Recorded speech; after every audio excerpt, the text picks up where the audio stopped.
In the heart of Owerri, under the heavy heat of an afternoon sun, Justice was pacing around his well-furnished living room, his phone in hand. He'd just received a message. His heart raced and his fingers trembled as he read the words of Vivian, the woman he had fallen for. A simple yes to his proposal and everything was set for the wedding, or so he thought. But there was something that gnawed at him, a feeling of unease. It wasn't about the woman herself, no. It was about what was beneath the surface.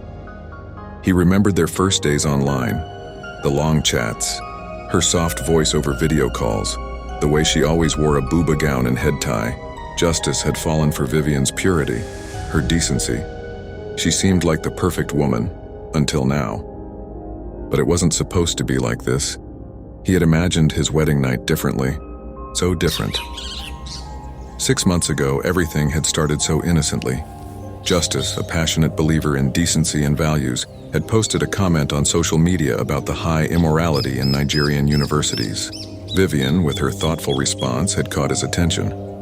She didn't only agree with his views, she seemed to understand the depth of the issue. A virtuous woman, the kind of woman he longed for. "I can't wait to meet you, Justice," she'd written. So they started talking more. Calls turned into video chats. Vivian always dressed in her traditional agbada, her head wrapped tightly in a scarf, never showing even a hint of skin. Gnawed, he thought.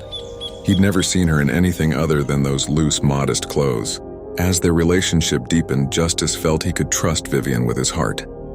There was no talk of money or material things, but whenever he sent her small gifts or money, she never seemed to ask for anything. It was like she was a mystery, untouchable yet so perfect. He finally visited her in Joe's after months of phone calls and messages. The moment he laid eyes on her, his heart skipped. She was even more beautiful in person, though she still wore her customary buba gown. "Vivian, do you ever wear anything else?" he asked, joking. But his curiosity was growing. She smiled softly, answering in a calm voice, "I don't like to show my body, Justice." The idea of her being so innocent, so untouched, thrilled him, though a little part of him began to wonder just how innocent she really was. Their time together was almost perfect. She agreed to marry him, and he even managed to steal a hug from her, though she quickly pulled away. Justice had never been with a woman like her before. He didn't mind the lack of physical intimacy, it felt right. The day he proposed, her soft words yes filled him with so much joy.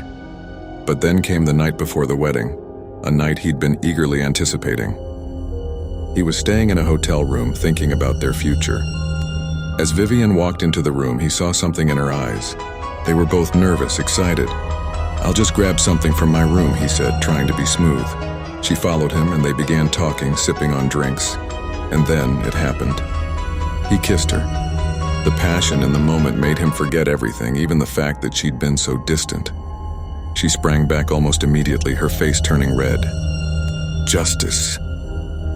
You shouldn't have," she said, cleaning her lips with the sleeve of her gown. Confused, hurt, and angry, Justice asked, "Is my mouth smelling? Why did you pull away?" "I haven't done this before," she stammered. It was the first time she'd said anything that suggested there might be something more to her than just modesty. Justice, trying to calm himself, reassured her. "It's okay, I just wanted to kiss you." "It's not a big deal." She hesitated, but then agreed. They kissed again, this time with more space between them. But as Justice closed his eyes to embrace the moment, something felt wrong. When he opened them, Vivian was staring at him, not with love, but with something he couldn't place. It hit him. He wasn't sure if he could trust her anymore. Was she playing games, or was he simply too eager? The wedding day came, and Vivian, as usual, kept her distance. In their wedding photos, she appeared to leave a noticeable gap between them, as if expecting someone else to take up the space between them. Her bridal party, full of makeup and expensive dresses, raised his suspicions even more. He couldn't understand it. That night, after their ceremony, they retired to their hotel room. The time had finally come, but as he started to undress her, he froze. Something was wrong. "What's this?" he asked, his fingers touching something unfamiliar on her chest. She smiled awkwardly. "Oh, that's a birthmark." Justice was stunned. A birthmark? That looked suspiciously like a love sign. He couldn't believe his eyes. "Really? A customized birthmark?" he asked, his voice thick with sarcasm. Vivian's explanation made him dizzy. Maybe my parents drew it on me when I was little. Justice was ready to explode. But he didn't. His heart was breaking. This wasn't the woman he thought he'd married.